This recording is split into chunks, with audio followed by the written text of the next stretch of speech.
It's episode 1246, and it's the Relevant Podcast here in Orlando. I'm your host, Cameron Strang, and joining me from Nashville, it's artist, producer, mogul, Derek Miner. What up, though? Just down the street there in Nashville, our managing editor, downtown Emily Brown. Hey, y'all. And in LA, I need to do a better thing. Like when you first came on the podcast, you were known from Social Club. Yeah. Now you're known more as Marty. You're a label owner. You're an artist. You're an incredible producer. But it's the exact same as Derek. You're an artist, producer, mogul. So I don't know how to differentiate you two. So anyway, it's Marty. Yes. Help me come up with an intro. My boy said, I don't know what to do. And Marty said, hey. I just held my breath. Yeah. I just held my breath for, if you could see the podcast, I just held my breath for 10 seconds. How do you want to be described, Marty? Yeah, you tell me. You know what? I don't know, actually. I'm not really good at that stuff. Let me chat GPT it and get back to you guys on that. I need to go to the Steve Harvey School of Intro, like the Kings of Comedy, you know. Uh-huh. That's what I need to do. You have intro music. But Jesse is out this week. He is again on production, the show that he's working on. But he did assure us, listeners, that this is the last week that this will be a conflict for the foreseeable future. Get money. So he'll be back next episode. Emily, before we move along, I am excited to see that your computer is working after your very debacle this week. Where tell them what happened to your computer this week. It's so frustrating. I have never let me clarify this. I've never once said that I'm like a big tech person, but I'm not. We know. You didn't have to say it. Well, just for the people to know. Not a sports person, not a tech person. We're actually going to take a second to talk about what I am a person about, and that's pop culture. Pop culture, books, and Jesus. That's about it. Okay. Auntie Emily over here with the computer. Anyways, okay, so Monday morning we start working and it just all of a sudden shuts off and like nothing, like I'm like typing on something and it just shuts off and it's so weird. And so I use my laptop for the whole day and I set up a little Genius Bar appointment to take it. And throughout the day, I am checking to make sure that this really isn't working. Like I'm plugging it into different outlets. I'm holding that power button for as long as I can. Nothing's happening. This is a brand new iMac we just bought her, like a few months a year old. ago. Yeah. Yeah. And so I'm like, there's no way that there's something broken about it. But I said, my bet is when you take to the Genius Bar appointment, it will magically work. What happens, Emily? I lug this thing through the Green Hills Mall and I plug it in at the Genius Bar in Apple and it turns on completely. A big one. I'm carrying this computer like a toddler on my hip through the mall. Yeah. It's so embarrassing. It's also hot pink because I picked it out. And so I'm carrying a pink massive Mac through the mall. And of course everyone's looking at me. So I take it there, plug it in, and it immediately turns on. And I could have screamed in the middle of this Apple store. And so then this very nice little nerdy man comes over and he's like, so I hear your computer's not turning on. And I said, listen, it's on right now. It was not on early. Like I go through the whole story and everything. And he does assure me that he believes that it wasn't working because he's like, no one would bring their massive computer through the mall, the hot pink computer through the mall if it wasn't actually working. Yeah. We do a diagnostic. I just hadn't updated the software. Whatever. I'm telling you, there's something about the Genius Bar. Has this happened to y'all where something's not working? It's not working. And then you take it to the Genius Bar and it works. And there's nothing they did to it. Yeah. It happens. Yeah, it's so crazy. It's part. You know what it is? It's part of being old. That's what it is. Okay. It's just part of being. I'm still in my 20s. Okay, I got 6 more weeks in my 20s. Okay, let me hold on. Okay, speaking of crossing over into auntie land with us, dude, Derek, she got a fan DM'd her this week. What did that fan say to you, Emily? I'm glad we're talking about this because I want to address something to the public listening. Okay. I am 29 years old, okay? I'm technically millennial. Sometimes I say I'm Gen Z when it benefits me, but I'm millennial Gen Z, okay? Right? I got a message this week that was very sweet and encouraging, and they said that they liked me on the podcast, and then they put hashtag Gen X. And I texted it to Cameron, and I said, am I giving Gen X on the podcast? This lady thinks you are full on in your 50s. You're giving 50-something vibes. And I was like, she's like, Gen X power. I love having representation on the show. Go, Emily. I was so confused. In my mind, I'm like, surely this is a typo. Like, there's no way. Nope. That's what I'm She's like. X. I need Gen y'all. X. I need y'all to now pivot to saying nice things about me and how I'm young and youthful and you're so youthful, full of life, cool, young, youthful, and you were one of the 100 that got the hot pink collaboration. Thank Barbie. you. That is iMac. so Gen Z of me. Please. Yeah, Emily. What's funny is that what I've been noticing. You know how like the generation after before millennials, Sure. they make fun of us. Right? They'll be like, "Oh, millennials do this, do that." Well, then when that would be Gen Z, is Gen Z. So Gen Z now is bullying the newer generation because they're starting to call them new Jenner. So, for instance, if someone goes, like, for instance, it'll be something on TikTok or something, it'll be like, you know, a band that everybody knows about. And it'll be like Michael Jackson stood out there. And the person will be like, who's this guy? As a kind of like a trolling comment. And somebody would be like, you must be a new Jenner. Like, you don't know about it. So now I see Gen Z's bullying everybody. They're just going to bully everybody through this whole situation. My theory is every other generation clicks up and becomes the same generation. So like millennials and boomers are the same. Gen Z and Gen X are the same. They have very simple. It's the cycle thing that happens every 20 years. So maybe, every 20 years. So they're just younger versions of the skipper generation. So I feel like Gen Zers are just younger versions of Gen Xers, and then we were just younger versions of boomers. Like, so maybe this person's Gen X. She thinks I'm Gen Z. She sees herself in me. That's what I think. Okay, I'll take that. Because a Gen Xer would absolutely be clued into pop culture right now. Someone in their 50s? Yeah, I'm saying like if you were like a real Gen Xer, like we're doing whatever, you know, like they would want to be the cool 50-year-old. They wouldn't want to be. They may not be clued into pop culture like Emily, but they want to be the cool 50-year-old. Sure. You know what I'm saying? They don't want to be the washed up. You know what I mean? Because they were rebelling against that, right? So that's been a rebellion thing for forever. So they're not going to be, they're like aunties. They're accepting grandma, auntie, whatever. But it's like, I'm going to be the cool grandma. You're going to see me doing this and that. That's what I feel like. So my fan base is cool grandmas is what you're telling me. That's what we're trying to get to. So cool she grandma. was saying to you, I'm Gen X. She's like hashtagging herself and like, I like you. She's trying to say to you, I like you on the show. I'm Gen X, but I love hearing you on the show. Yes. Maybe she wasn't saying you're Gen X. She was just saying she connects with you. But she connects with you because she skipped a generation. Okay. And y'all she sees herself in you. Right? She's looking, she's like, yeah, she knows all these pop idols and blah, blah, blah, blah, blah, blah. You know what I mean? Like, that's what I think is When happening. I was 28, I was just like Emily, kind of Bingo. a thing. Yeah. Okay, Bingo. I'll take that. I'll take that. So I am giving Gen Z, even though I'm also not Gen Z. Oh, I thought you were Gen Z. No, like 95, 96 is the cutoff year for like the end of millennial, beginning of Gen whatever. Z. I'm 95, so You're 2 years off. I always say I'm zillennial, where it's like I have both. Yes. I think Zillennials with a Z, our defining characteristic is we did watch Hannah Montana, which I always say that was the straddle. I missed that. Yeah, one. I missed And that. y'all don't really remember 9/11. No, I was in first grade. I remember 9/11 actually. Yeah. Oh, you guys don't. Yeah, you guys don't. Yeah, Marty's a millennial. You didn't know what's happening. I was in third grade. I just remember, I think my parents picked me up from school and I thought, oh, cool, day off school. That was pretty much what my memories were. Oh my gosh. I remember my teacher watching it in class and being like, hey, everybody. And then they found out. And then they're like, hey, do not watch the 9/11 in class with your students. There are bodies falling out of the building on television. That's what's wrong with us. Yeah, That's what's wrong with us. Because we didn't know nothing about the broadcasting and all of that Horrors stuff. of life. And they just roll a cart in while a plane hits a tower and people are jumping out.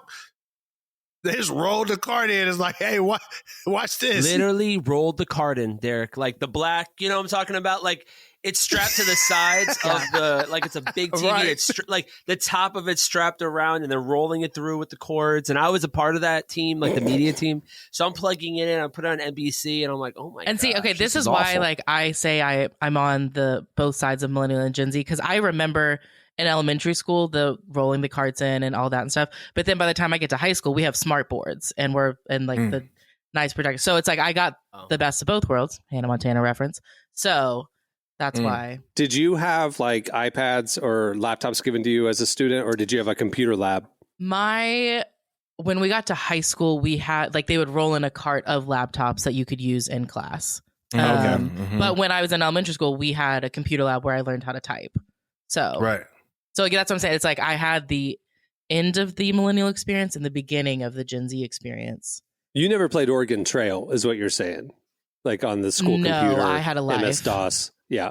I was the GOAT at Oregon Trail, boy. No, as I say, that was the one game at school on the school computers that you could do because it was a teaching game. There was like other websites. I don't remember what they were, but they were like game websites that we played. But Oregon Trail was not one of them. I grew up in the era where when you had to do homework online, you had to plug in the phone cord to the wall and tell everybody in the house, I'm going to be online, because then the phones weren't going to work for the next hour. I just saw this movie called Y2K. Oh, so good. And it was, so good. It's a good movie because, like, you know, they're trying to like call the police and they're like, someone's online, you know, and somebody's online right now. I grew up in the era of Sandra Bullock's The Net being the crazy. Yes, I tried to watch that yesterday, movie. Kim. Did you really? It's not good. It's not good on rewatch. My mom didn't see it, but she heard about it. And so my mom thought that viruses and hackers come into your computer via the phone cord. So my mom made me unplug the physical phone cord every time I was not using the computer so hackers couldn't come over the wire and steal our secrets. Okay, but I get her logic. I can see her logic there. But this is how early it was. Like the net scared us that like if it's plugged into the wall, we can get it, you know. Anyway, we have a great show in store for you today. Coming up later, TAYA joins us. You know her from Hillsong United. You might have heard of the song Oceans back in the day. TAYA's joining us. She has a brand new solo album out. It's her sophomore solo album. And Emily talks to her. Also, at the end of the show, we had so much fun with it last week. We were bringing back an Easter edition of One Has to Go. But stay tuned right now. Up next, it's Relevant Buzz. Every day without knowing Jesus. If you could reach him faster, would you? If you could build reproducing churches right now, would you? If there were people with the language and cultural understanding to share the gospel, would you support them?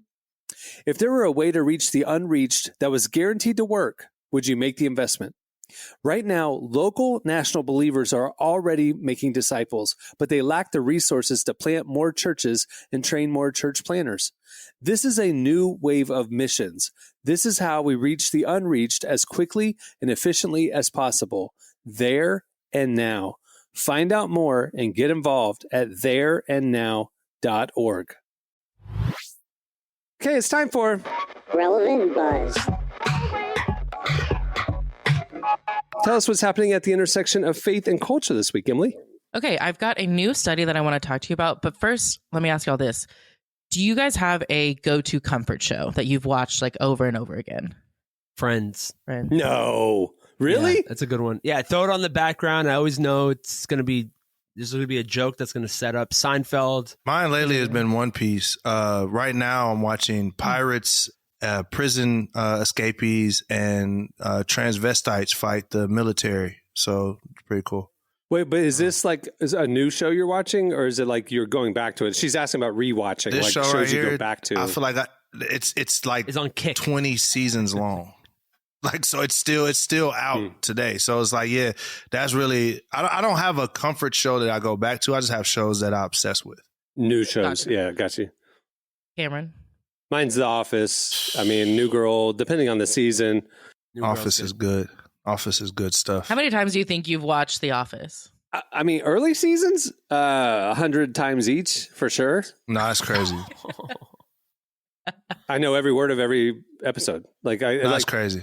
There's no way. So I was like that. I was like that with Seinfeld too. I will watch through the entire 8 seasons that are on the Supercut on Peacock, through all 8 seasons every 2 to 3 weeks. Like, it's just a background noise at my house. Ladies out there right now, please send in your resume. We're going to get my... You must like The Office. You must like Office. Must like The Right Office. Well, okay, hey, look, but you DM me. Listen, this is what we're going to do, because I don't want y'all to stress my bro out. DM me, like, you know what I'm saying, your resume, photos, and all that stuff. I'll go through your profile. And if you don't like The Office, we can settle on New Girl. That's fine. That could be our show. get this man out every once in a while. the King of house Queens right now. Seinfeld. You must have a Peacock subscription or not talking. Well, listen, okay, I'll come to Cameron's defense. What he's actually doing, according to a new study from the state of New York University, is a form of emotional regulation. So researchers found that a lot of times... Is it, wait, not deep depression? Okay. It's not deep depression. I'll follow it. Ladies, hold off on the resumes. It's not OCD, okay. So basically what happens is, our brains, when life feels chaotic, we're looking for stability somewhere, and your nervous system wants to go somewhere safe. And for a lot of us, somewhere safe is a comfort show because we know what's going to happen. We know these characters, and we can sort of check in with these friends that we've made through like a parasocial relationship. And we know what they're going to say. They're going to bring us comfort. And it gives us a stability. And so it is not depression. It is not singleness. It is emotional regulation. And we love emotional health over here, right? Yeah, for sure. I like that. I like that interpretation of what's going on. That sounds really good and balanced. No, it is that motive though. It's like I don't want to need to pay attention because I'm like you, Derek. If I'm like into a new show, it requires my attention. Sure. I'm in. I'm not screens out. I'm watching the show that I want to watch, which there's great TV on right now. But it's just me in a big empty house. I want to hear my friends talking in the background kind of thing. You know what I mean? Yeah. So I'll just throw on The Office and it'll just kind of play. It'll just be background noise. Also, there's times where like you're working, Cam, or you're working and you're like, all right, it's over. Like you finished this task. And then you can like turn around and be like, oh, I love this. Or you just start like this scene, coding it. I do that all the time. Yeah. Also my brain, if I'm working in creative work, if I'm working with graphics, I want to listen to dialogue. I want to listen to, and I'm not a podcast person, ironically. I know they're great, but I'll listen to, like I'm on a walk, I'll listen to NPR, I'll listen to Days News. But like at home, I'll listen to shows that are familiar because I don't have to pay attention to them. If I'm listening to a podcast, I need to pay attention to it. So it's like what you're saying, Emily, resonates with me because it's just like familiar. I don't need to wonder what's going to happen next. I know it, so I don't have to pay attention to it. It's just comforting. Yeah, I think mine is more projects. Yeah. Like when I just start doing a project with my hands. Like there's just something about working with my hands and doing something. That's how I emotionally regulate. Like if I get stressed out, I start cleaning the house. Like that's what I'll do. I'll be like clean everything from top to bottom. That might be a little different in the sense of, I agree. Like we've talked in the past, like a lot of leaders, mentors that I've talked to, like I ask, like, how do you de-stress? How do you, I guess, emotionally regulate? And Rick Warren told me one time, he said, if you are somebody who works with your mind all day, you need to relax by working with your hands, and vice versa. If you're somebody who works with your hands all day, you need to relax by stimulating your mind, reading a book and things like that. So his thing was gardening. So he's like, I'm in meetings all day, making decisions, inspiring leaders, and speaking all day. And then I can recharge by working quietly with my hands and my garden. But I'm cultivating, I'm creating, I'm caring for and nurturing something. So I feel like it's productive, but it's also a totally different side of my brain. That's what you're talking about, Derek.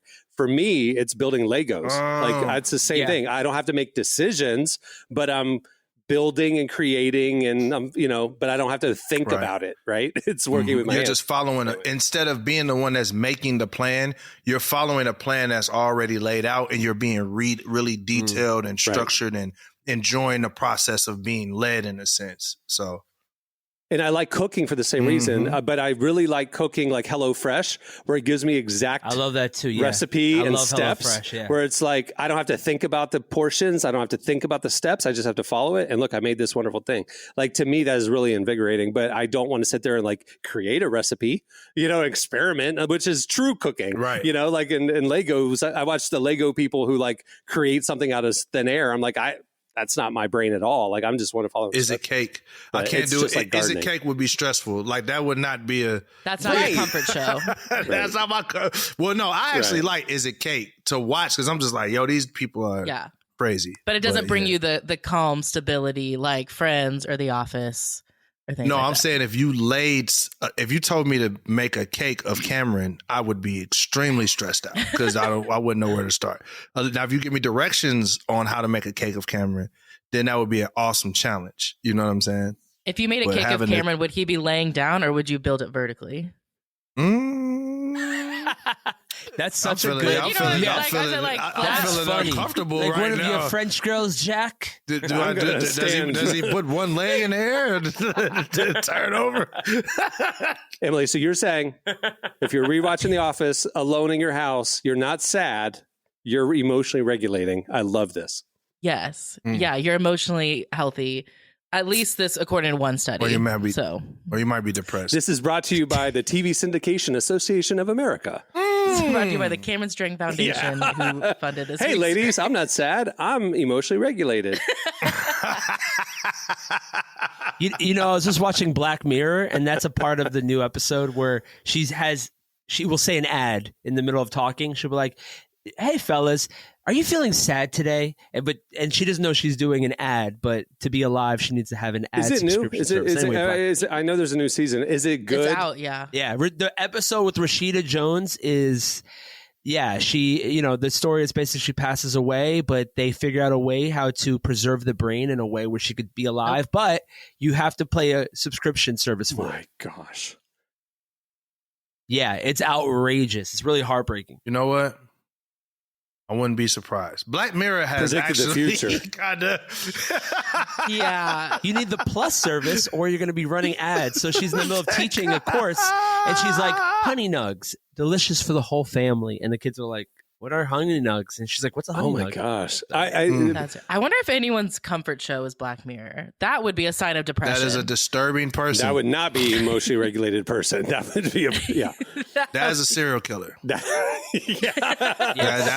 whose comfort show is Black Mirror. Is a serial killer. Emily, I don't know if we ran it, but did you see a study came out last week that said psychologists are saying like if you watch true crime shows as you're like right before bed, kind of wind down shows, like it really is like rewiring your brain in a negative way, like with anxiety and different things. What was that study? I know what you're talking about, and I didn't want to talk about it because unfortunately my comfort show is a true crime show, and I'm aware that it's not a good thing. Right. What show is it? She loves 40 Days in Prison, where she watches these guys fight for their lives. No, I love Criminal Minds. Oh. Which is a show about serial killer, like finding serial killers. I've watched that far too many times, but it is a comfort show for me. And I am aware that it is not one of my best qualities. Yeah, but like the psychologists were like warning about it. Like if you're finding yourself like late at night, winding down before bed and putting on a true crime show, like it's actually doing harm to your brain, your psyche, your emotional health. All right, let me throw Dexter on right quick. Right. Wow. Let me text my wife right? As we do this. Yeah, I mean, I get it. Like I'm aware it's probably, my mindset going to bed after I watch The Office versus watching Criminal Minds is probably a little different, but I get the same things out, like what the study was saying of like, I know these characters, I know how it ends. I know they catch the serial killer in the end. So in a way it's a little comforting, but I could probably just be watching sitcoms instead. Yeah. Put the knife down, Emily. No, leave me alone. Emily's watching SVU for fun. There's a reason why she usually has like big poles stuck to her doorknob and she's got like all this stuff because she lives in a state of fear because she watches all this true crime stuff about women getting taken. It is really funny. So this is an aside. So growing up, my family, our house was always the one that was open to everyone. Like it would literally be unlocked all hours of the day and I don't know if it's because I watch so much true crime, but now mine is always locked and I normally do have like a stick shoved up against the door so that way no one can push their way in. And I think it is because I grew up in a house where the door was always open. No, and I think the side of town you on probably won't. I was gonna say, it might warrant it. I ain't gonna lie. Yeah. Like you're not in Mayberry, that's for sure. Like you're in Nashville. You're in the city part of Nashville too. So you know. So I'm just trying to protect myself. Anyways, all right, we got to move on and stop talking about my fears and comfort shows. There is a new report from the American Bible Society that for the first time since the pandemic, Bible use and scripture engagement is on the rise, especially among younger adults. So the report found that The number of U.S. adults who read the Bible outside of church at least 3 times a year rose from 38% to 41% over the last year. 3 times a year. That's what we're calling Bible reading. That's what I was going to say. Hold on a second. Did you say 3 times a year? At least 3 times a year. So it could be more. Hopefully there's more. I know this doesn't sound exciting, but that is 10 million more people who are reading a Bible. And to me, that's like, we're going to set the bar so low that you don't even have to jump. Just walk over this. What was the difference like in the terminology in the study, the Bible usage versus Bible reading? What was that? Yeah. So the stat I just talked about was Bible use, which again is just, did you read your Bible 3 times a year? You picked it up 3 times a year. Yeah. Yeah. That's raised a little bit. Now, when it comes to scripture engagement, that includes not only reading the Bible, but also did the Bible actually shape your decisions, your relationships, your worldview, stuff like that? That has risen slightly among both Gen Z and millennials. For Gen Z, it went from 11 to 15%. Millennials went to 12 to 17%. Time out. Okay. So how can the Bible inform your decisions if you don't read it? Except for 3 times a year. These are the people who are deeper than the 3 times a year people. Yes. Because the 3 times a year people are like 40-ish%. And the people who are saying, I read the Bible so much that it actually shapes my worldview is now risen up to 15%. Like 15%. Yeah. So got you. Okay. All right. I'm tracking now. That is a very small number. I'm sorry, but 11 to 15%. Yay, it's going up, but that's crazy low. That like we heard last week, 66% of Americans say that they have a personal commitment to Jesus and they follow Jesus. And you just said, hey, good news. Now, all the way up to 15% of this generation is actually reading the Bible enough that it's affected their worldview. So there's a massive glut of people who say they follow Jesus and do not pick up their Bible. That is crazy. Yes. Yeah. But I think that the reason I want to share this is because of the study last week of there is 2/3 of the American population that is open to Jesus and open to his teachings. Now it's part of the church. Let's get them the Bible. Like let's get that number from 15 up to 66, where the rest of it. And we would like to announce a new partnership we have with the American Bible Association, where we're starting a new reading plan tomorrow. No, I'm joking. Comes with the Constitution and it comes with the Bill of Rights. The lyrics to God Bless America by Lee Stovall or whatever his name is. Okay. I thought that was positive news. So again, it is going up, but I'm just saying 11 to 15%, we've got a little bit of room to grow. Yeah. Listen, I'll take a 4% increase over a decrease. I'll say that. So absolutely, we'll take that. All right. Moving on. I'm not sure if y'all saw this, but there were multiple sources going around reporting that OpenAI, which is the parent company behind ChatGPT, they are working on their own social media platform to rival X. They're trying to take on X. Yeah. Nothing is official yet, but there is reportedly an internal prototype floating around that will look sort of like X. And then the CEO, Sam Altman, has been trying to get some feedback on it. But it's not sure if it'll be it's fully its own app or if it's just like a feature buried inside ChatGPT. But conversations are happening. I saw this and I thought, oh, this is great, because I know Sam Altman and Elon Musk have a big rivalry right now, because like they had a breaking apart around ChatGPT and OpenAI. And I love the idea that like Elon has ruined X to the point that like OpenAI is going to like provide an alternative, right? Okay, cool. No, it's not as honorable as that. What it is Meta is working on their own AI, and obviously we know about Grok is baked into X. And what the problem is, from OpenAI's perspective, from ChatGPT's perspective, is both Meta and Grok or X have an advantage because everything you type on Instagram and Facebook is feeding into their AI learning. Everything you type on X is feeding into Grok learning. And OpenAI doesn't have a social media platform. It just has to scrape the internet for information, verbiage, things like that. So he would only be starting his own social media network to get us to give him free data, free communication, free information. So it can train ChatGPT. Yeah. Sure, let's do it. And he's trying to catch up. Why not? Right. So it's like, I thought he was like, oh, I'm going to take Elon down. And he's like, no, I just need the cheat code that they have. So he is trying to take Elon down at being the most richest man on the planet. That is the goal. That's true. That's true. So would y'all join this platform if he. Right. Yeah, I would 100%. Yeah. Okay, so if you want to give your thoughts, dreams, and data to OpenAI, you can join their new social network that is coming soon, probably. All right. Make sure to check out relevantmagazine.com every day where we are covering more stories like that. That'll do it for Relevant Buzz. Thanks, Emily. Welcome. All right, stay tuned. Up next, Taya joins us.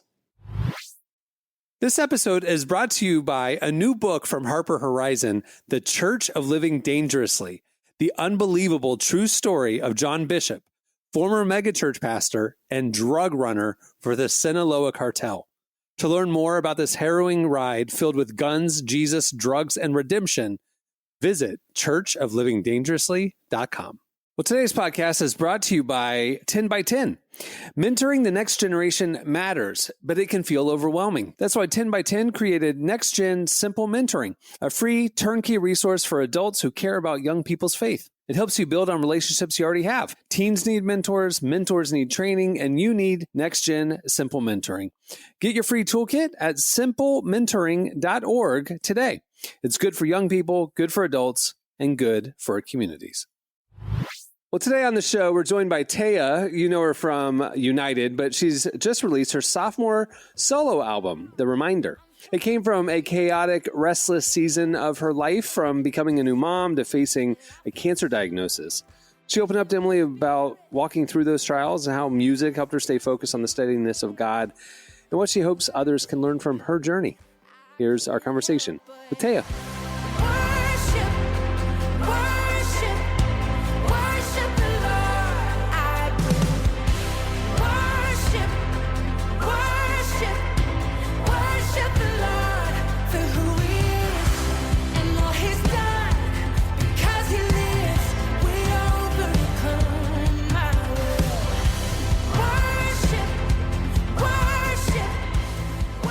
So the last time we spoke, you were telling me about your debut solo album.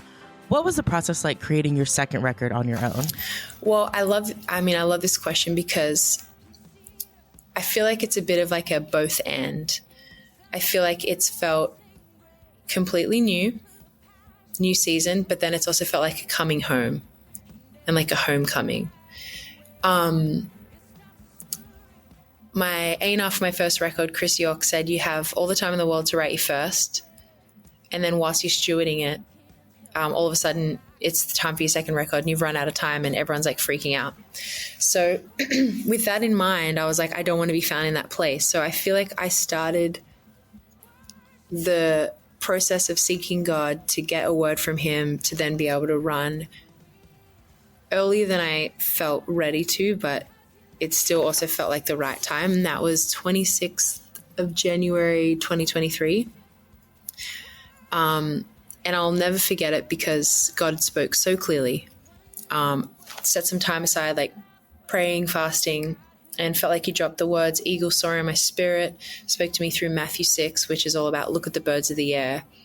They don't gather and sow and reap into barns, and yet your Heavenly Father like cares for them. In the message it says, they're careless in the care of God.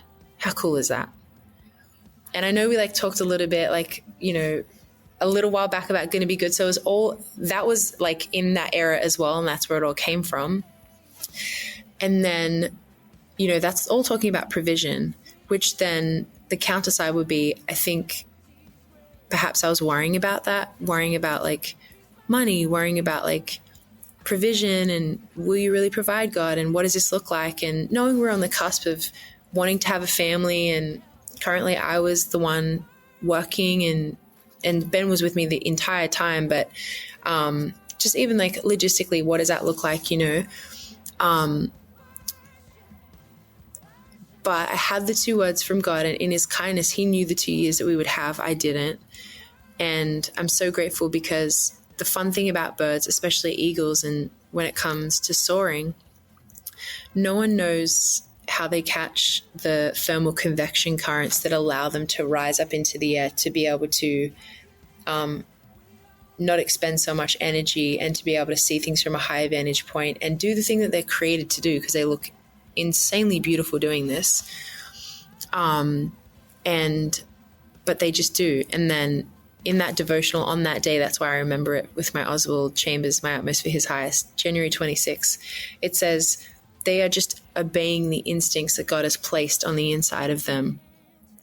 And that really rung true for me, because even though I had one record down, you come to the second, I still feel like a novice. I'm like, oh gosh, like, what are we doing? Like, how do we do this? How do we write songs? I don't know. And it's like God was taking the pressure off from the start, saying, you just have to be who I've called you to be. Like, be obedient. Like, everything that I have brought you through in this first record, this is now going to be the foundation for this one.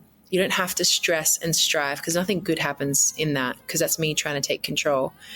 And that's not me resting into this, you know, and from a place of rest, or trusting or surrendered, like, you know, all the good words that are hard to learn. And so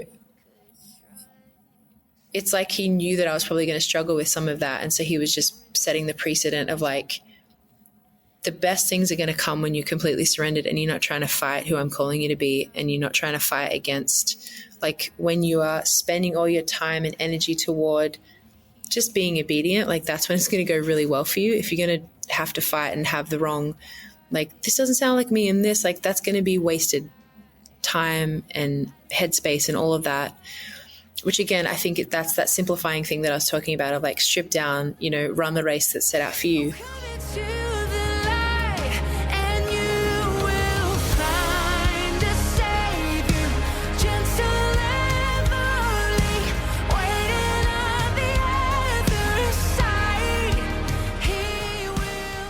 What do you want people to take away, not just from this music, but from your story?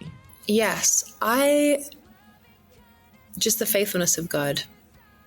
You know, that is it's the banner over my life. It is the banner over this record, because I feel like God was taking away everything that I could lean on that wasn't him.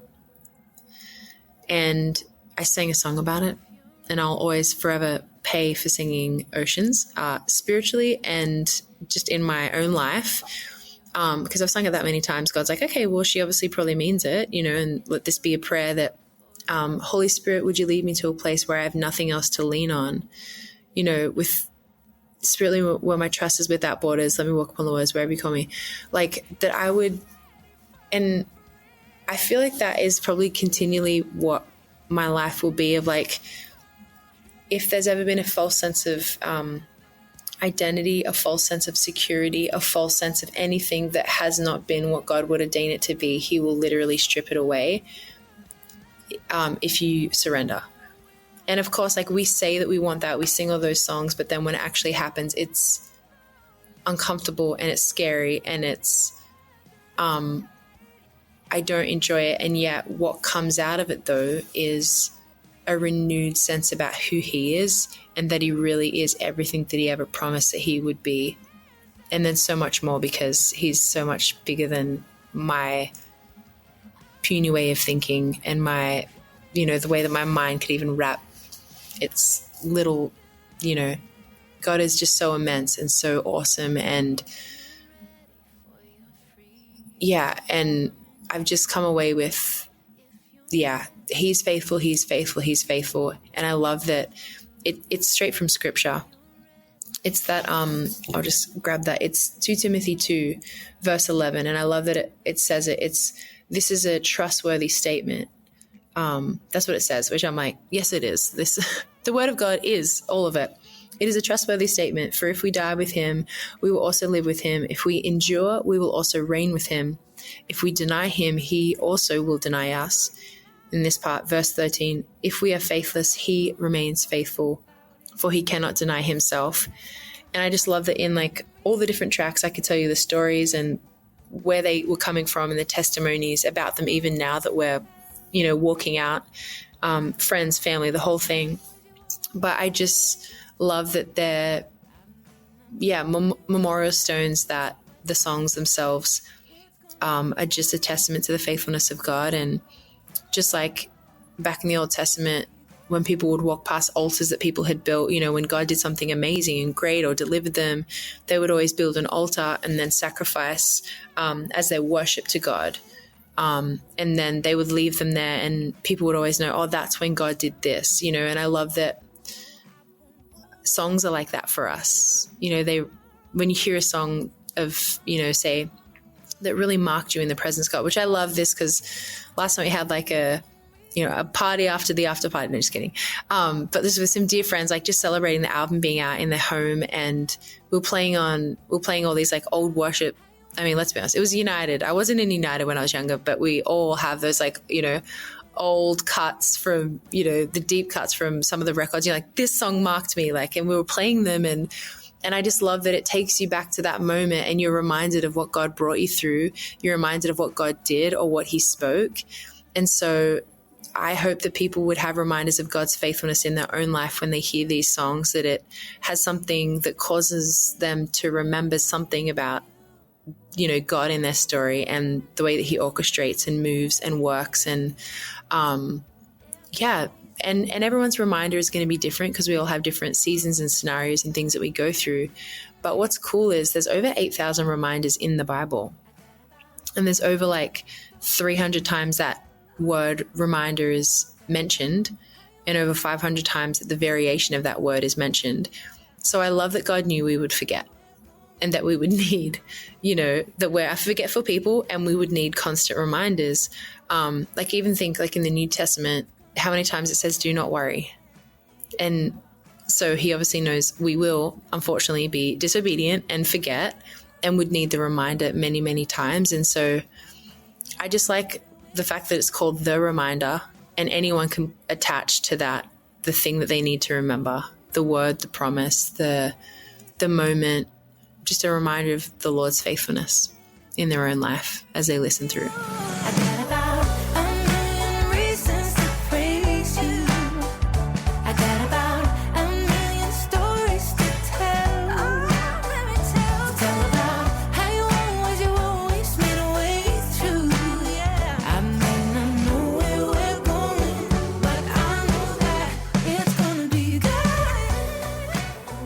That was TAYA. Make sure to check out her new album. It's called The Reminder. It's out now. All right, stay tuned. Up next, it's One Has to Go.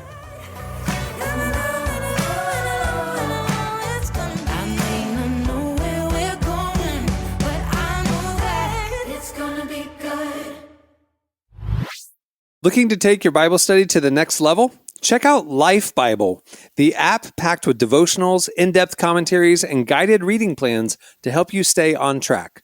Quickly find notes on specific verses and explore scripture like never before. For a limited time, Relevant Podcast listeners get a free month of the Life Application Study Bible, featuring verse-by-verse insights, character studies, and practical applications, all conveniently located inside the app. Download Life Bible today at tbibles.com/relevantpodcast and start your free month. Again, that's download the Life Bible app today at tbibles.com/relevantpodcast and start your free month. Okay, it's time for One Has to Go. Okay, here's the thing. I just played the jingle. Here's the thing about One Has to Go.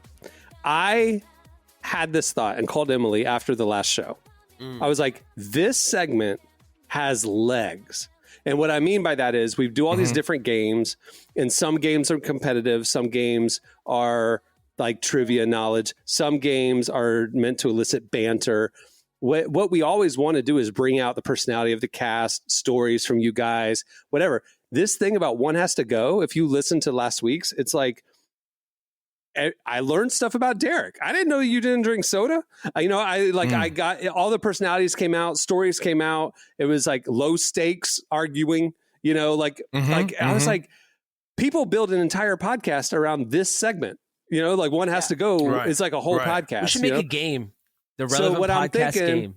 I'm thinking is this will be our standard game because we can keep it fresh. Like we got some Easter stuff in this week's. We can talk about pop culture stuff happening in the week. We could, whatever, get to know you stuff. So anyway, One Has to Go is probably going to be a recurring thing long term, but I got to do a better jingle because I did a little throwaway jingle thinking it was a one-off, and now I got to step it up and do a better jingle. So anyway, all that to say, the jingle just played, and it's like, man, I got to update that thing. So do it. One has to go. All right, I'm going to go around the horn, and here we go. Some Easter ones. Derek, you're up first. Easter candy. Reese's Peanut Butter Cups, Peeps, Chocolate Bunny, or Robin Eggs? One has to go. What's robin eggs? Those little chocolate eggs with little cream speckles. Yeah. Oh, no, get the Peeps out of here then. Peeps gotta go. Right. Peeps gotta go. Which is the one with the egg with the cream in it? Cadbury. That's the Cadbury egg. Cadbury. Yeah, I love the little. Yeah, get them Peeps out of here, bro. We don't want them. Must taste like. It tastes like if you took a marshmallow and you wrapped it inside a cough syrup. Cough syrup. You take cough syrup, put asbestos. That's it. Soak it. Right, soak it in asbestos. I've tasted it. Soak it in cough syrup and then wrap it in asbestos. That's a peep. Yeah, I'm good. I don't even know why anybody would eat one of those. Because it's Eastery and they're pink and yellow. And they're cheap. They're like $1.99. Jesus ain't eat no Peeps. I'm gonna keep it all the way real with y'all. If Peeps were around when Christ was being crucified, you know how they gave him the vinegar and whatever, they put a peep next to it too. They give him a peep too. To wash it down. They stabbed his side. They give him a peep. It would be part of the torturing while being on the cross. It's torturing. They're an awful candy. It should never have been invented. I don't know why people eat it. All right, Marty. Easter, Christmas, Thanksgiving, or New Year's Day? One has to go. Easter. Oh! It's got to go. Oh, the Super Bowl of our faith? Because you know what? I always think about God and how great he is and he's amazing. You pray without ceasing. Yeah. I pray without ceasing. But you can't change those other holidays. Like the other we don't even know, New Year's Day isn't, I don't know. Well, we don't even know if Jesus was, Easter. It could have been November. Who knows? We just gave that a date. Same thing with, kind of Christmas. But we know it wasn't spring for sure. Easter is the one that does change, though. It's either March or April. I would say we could move. I celebrate the birth of my Savior every Sunday. Shondo. And so I love God and I love Jesus and he loves Christmas. Shondo. But how many times did you open your Bible last year? Every single day. I was talking to Cohen the other day, and something about Easter came up, and I was like, "Well, it's like the most important holiday for our faith." And he's like, "What about Christmas?" And I was like, "Hold on. For our faith, every religion, most religions acknowledge Jesus was born. They think he's a prophet or a good man. We uniquely with Easter believe that he died and was resurrected. For the Christian faith, Easter is the most important holiday." But I don't want to get rid of Christmas and Thanksgiving and New Year's. So, and then also like those kind of come with gifts, and I don't know. Easter doesn't really come with gifts. I don't Easter, you get an Easter basket. No. With a lot of Peeps inside of it. Don't nobody want that old stale basket? Yeah, Peeps. I do like the Reese's. The Reese's with the extra peanut butter is always lit in the fridge. When you throw them in the fridge, you have one at night, they're hitting. But yeah, I love Easter and I love God, but man, it's not. I don't think there's enough flair for me. I need people to decorate their houses more, and I need to feel like a thing. But I will say this: the Reese's Easter candy hit different. I was just talking to my wife about this. Like, I don't know what happened. I feel like Halloween is so much candy that's made during that time that all of the candy manufacturers, they don't do a good job. But it feels like the Easter candy, the kind that's good. Like they extra peanut butter. I feel like they level it up. I feel like they level it up for Easter. For the Lord's Day. For the Lord's Day. Some Thrifty's ice cream. Forget about it. Easter candy is how I figured out that Santa was a lie, the Easter Bunny was a lie, the Tooth Fairy was a lie. How? Because critical thinking. I was 5 years old and my family was going out to Cocoa Beach for Easter weekend, and we were gonna visit some friends over there and go to their church and stuff. And it's about an hour away. And I remember packing up the car, luggage and stuff. My mom then put snacks in the trunk. And I remember seeing Nutri-Grain bars with the purple wrapper.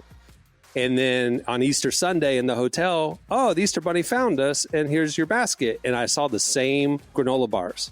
And I confronted my mom. I was like 4 or 5 years old. And I was like, you made this basket, not the Easter Bunny.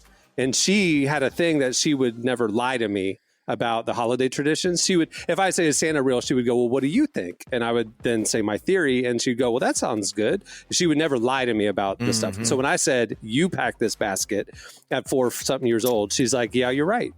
And so then we visited our friend's church, and they take me to the kids' church. And I take it upon myself as a visitor to inform all these deceived children that this is all a lie. And so all the parents are picking up their kids, and they're all upset because their kids are confronting them about the lie of the Easter bunny and Easter baskets. But then I was like, well, if this is a lie, Santa's a lie.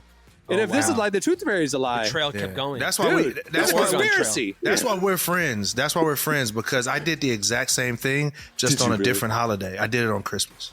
Did you really? One day my mom comes home, and I'll never forget the look on her face. This was a year that my mama was stressed out. So my birthday is December 16th. So around this so it's a 2-week period of Christmas and all those different things, right? My mom comes home and she forgets my birthday. And I'm frustrated. And I had to, so then she goes out and gets me a toy, but she forgets that we're having like a dirty Santa at school. So I had to take my birthday gift and wrap it for my Christmas gift at school. So it was just a bad one. She was going through it. I was going through it. So then I want to do a GoFundMe to restore that Christmas and buy. We need a fundraiser to get him some toys. Yeah. So then within the next couple of days, one day she comes home and she says, "Look, son, there's no Santa Claus. And I worked too hard to come out here for some big fat white man for you to give credit to some fat white man coming down the chimney and saying that so there is no Santa Claus. Jesus is the reason for the season." This is what she got, Jesus is the reason for the season.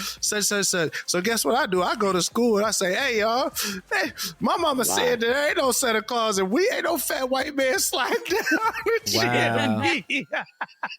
I love all it. The kids are crying. They're upset. I love it. So my mom gets a note that, hey, we respect all of this, blah, blah, blah. But Derek prophetically told everybody that Santa Claus wasn't real. That's amazing. All right, Emily, Gen Z, Millennial, Gen X, your generation, or Boomer? One has to go. Dang. So rude. I think it's got to be Boomer. Why? Because I'm Gen Z and Millennial, and apparently my spiritual sisters are Gen X. Gen X is like the forgotten gen. Nobody's talking about Gen X. Boomers made an impact on society. So that is my parents. I would like them to stay around personally. We're not killing them. What do you mean by getting You're watching way too many true crime shows. We're not going to line them all up. What do you mean by get rid of? What does that mean? I don't know. One has to go. That's it. That's the name of the game. And no one dies. And where are they going? No one dies. The stakes are too high in your mind. Or something? Yeah, they're going to an island. We're just removing them from society. We're not killing them. Okay, well then I'll be... Then now I want to be a part of this. So, stakes are changing. Stakes are changing. I'm trying to think, do I want to be a part of Millennials or Gen Z for this one? I'll go Millennials. They've had a tough time. So Millennials, gotta go. Me and the Millennials will go to the island. Dang, you sacrificed us? You're done. I'm with y'all. We're removing you from society. You're going off to an island. Somebody else. Don't get us out of here. But, that goes to show Emily's she's self-sacrificial. You know what I mean? Yeah, I get that's what it is. Wow, my goodness. All right, Derek. Tacos, burgers, pizza, fries. One has to go. It's a torture chamber. Yeah, that's a rough one. Said tacos, burgers, pizza, or fries. You know what? I think I'm going to get pizza up out of here, bro. I'm going to keep it real. See, if you flipped it and said, what's the one food that you could eat for the rest of your life if you could have nothing else, I'd say pizza. Yeah, for me, it's we gonna get the pizza up out of here, bro. I'm gonna keep it all the way real with you. Pizza's not I like pizza, but nah, I can't get rid of tacos. I was on the fence between pizza and tacos, but there's just good street tacos, man. You can't beat them. Mm-hmm. Marty, AirPods, portable chargers, smartwatches, or Bluetooth speakers. One has to go. Bluetooth speakers have to go. Oh, really? All right. That was so quick. Yeah, because people over here in California will just walk with the Bluetooth speaker.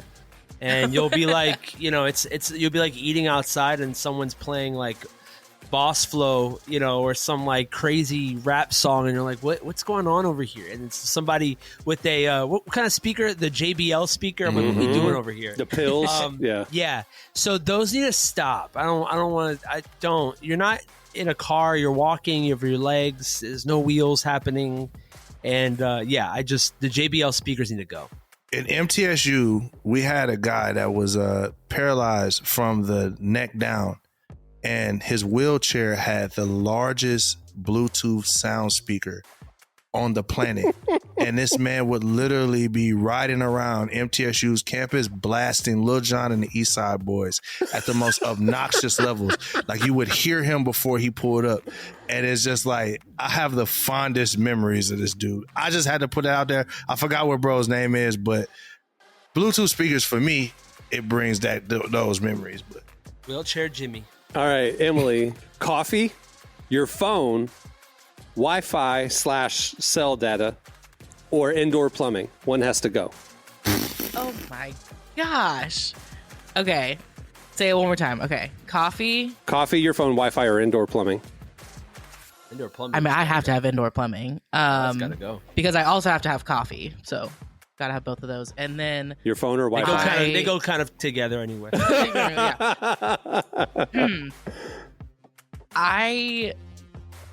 Oh my gosh. Indoor plumbing for me is gone. I'm going back to... You're going out to the outhouse, but you got Wi-Fi. How they do it in China, where it's a hole in the ground and we crouch down. That's what we're doing. No, I will be too old for that. I'll be an auntie for that one. I don't know, I guess Wi-Fi? Going back to the net with Sandra Bullock. That's what you're going back to. All right. Yeah, I'll do that. Yeah, sure.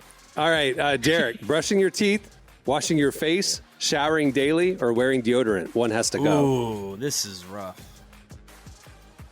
I feel like you gave this to me because I'm black. And it's like, you know what I mean? Like, next on the list, my friend. Usually there's like the black people always making fun of white people all the time for their hygiene habits. It's like, all right, we gonna put you. This like, did you see that video? This like Saw for black people. That movie Saw. Cameron's like, take a shower without a cleaning rag or no rag. You know, no wash rag. Yeah, you can't wash your legs. You're not to wash under your knee. All right, give me that again. Brushing your teeth, washing your face, showering daily, or wearing deodorant. One has to go. Man, y'all would hate me if I didn't wear deodorant. And I gotta brush my teeth. Take a shower every 2 days. I think the shower every other day is gonna be what we're gonna do. Yeah, that makes sense. Yeah. Did y'all see that video? It was on TikTok this week of this white girl. She's like a ginger. She talked about like, I ended up Black on Twitter, like, the Black side of TikTok, yeah. And she was like, white people, we are not cleaning ourselves. Like, and then she did like a 2-minute video about like, okay, guys, we need to like scrub under the like just like literally walking through. She had me in a chokehold for all 2 minutes, bro. I was listening. Kev on stage did a funny video about that. It was hilarious. And then the comments on the video of like, there was like a lot of like black people commenting, being like, "Thank you, we've been telling y'all, like, please clean yourselves." Yeah, that whole Hollywood thing where like famous actors are like, I shower once a month and like just let the water run over me, sort of a thing.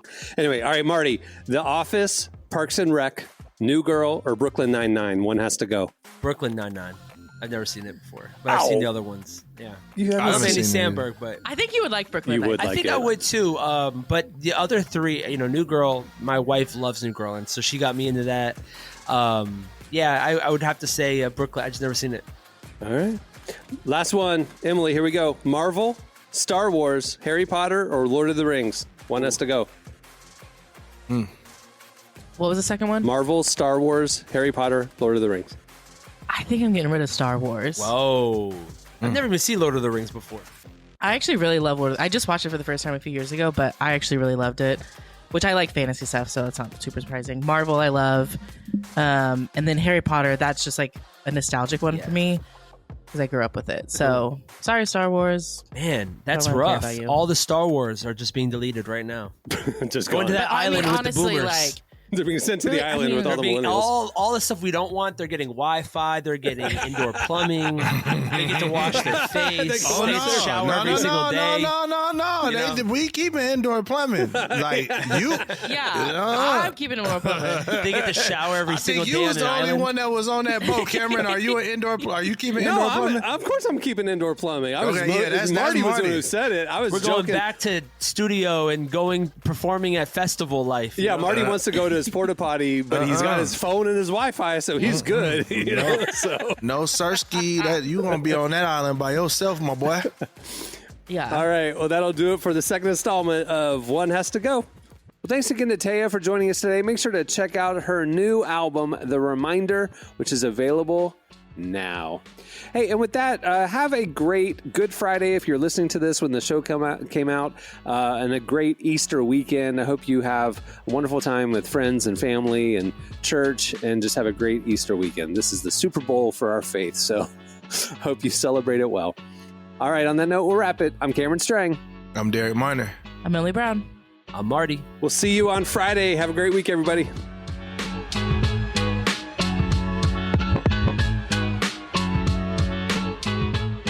Thanks for listening to the Relevant Podcast. Make sure to check out our coverage at the intersection of faith, life, and culture every day at relevantmagazine.com. And while you're there, don't miss our latest digital issue. Issue 116 features Nate Bargatze, Connor Price, and a lot more. And don't forget Relevant Plus. It's the best way to experience our content, including ad-free reading, an ad-free version of this podcast, and more. You can get all the info and sign up at relevantmagazine.com.